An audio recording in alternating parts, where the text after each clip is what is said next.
do at the Academy is we teach the girls the way the game should be played.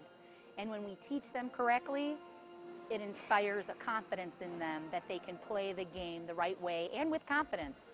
And that's the whole goal, is to teach them proper mechanics so that they're successful, so they enjoy the game, and then they play it with confidence.